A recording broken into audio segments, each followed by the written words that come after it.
Today I'd like to talk about periodic trends, starting with atomic radius.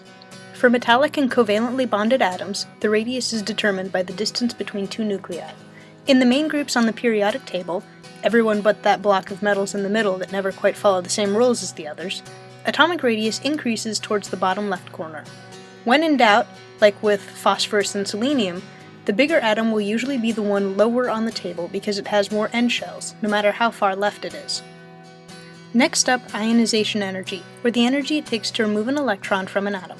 First ionization energy increases toward the upper right corner of the periodic table. Ionization energies are lower if the atom only needs to lose 1 or 2 electrons to reach a noble gas configuration. Because of this, subsequent ionization energies are usually higher than the first. Electron affinity is the change in energy when an electron is added to an atom or ion, and increases in the same direction as ionization energy. It basically means how much the atom loves electrons and wants more of them. Larger atoms' nuclei are farther away from any external electrons and can't attract them as strongly.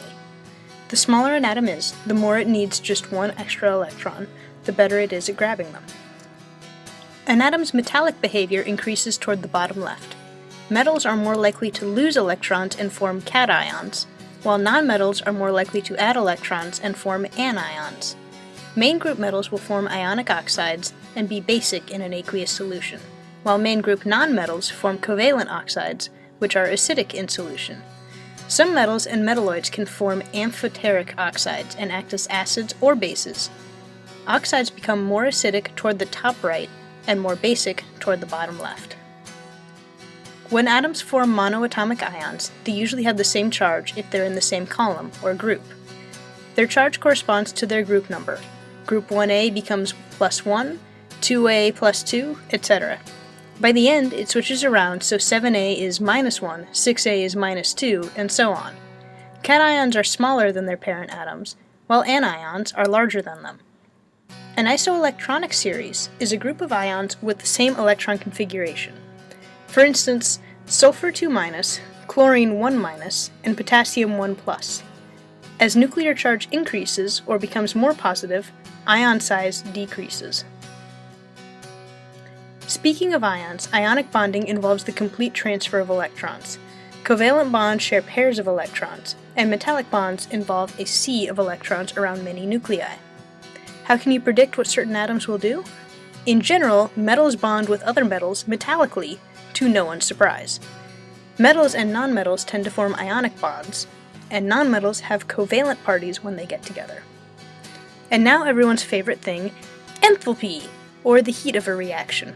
The enthalpy change of a reaction is the change in heat of the products minus the change in heat of the reactants. If the overall change is positive, the reaction is endothermic and absorbs heat. If it's negative, the reaction is exothermic and gives off heat. The formation of ionic bonds is endothermic. Let's measure the lattice energy, or attraction between ions, of an ionic compound, like sodium chloride. To do this, we have to look at the energy it takes to go through each step, from solid sodium and gaseous chlorine to both gaseous substances, to ions, to solid sodium chloride. Now all that remains is to add the numbers together.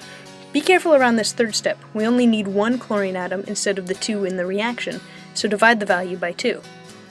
Add them all up and you should get 788.5 kilojoules of energy. Lattice energy changes with ionic size. The greater the charge on the ions, the greater the attraction. And ions of similar size, especially smaller ions, increase attraction as well. More on bonding. Bond energy is the energy required to break bonded atoms apart. Bond length is the distance between two nuclei at which the potential energy is lowest, and bond order is the number of electron pairs shared between atoms. The more bonds there are, the shorter their length, like they're pulling each other closer. Bond energy decreases as size increases because the nuclei don't have as strong a grip on each other. Bond energies can be used to determine whether a reaction will be endothermic or exothermic, and answer the great unanswered mysteries of the universe. For instance, which burns hotter, methane or formaldehyde? The answer lies in each molecule's structure. Methane has 4 carbon-hydrogen bonds with energies of 413 kilojoules each, while oxygen has 2 bonds of 498 kilojoules each. Together, the energy of the reactants is 2,648 kilojoules. Add up the same numbers for the products and subtract the sum from the other, and the overall energy for this reaction is negative 71 kilojoules. Following the same process for formaldehyde's combustion reaction gives us a value of negative 355 kilojoules.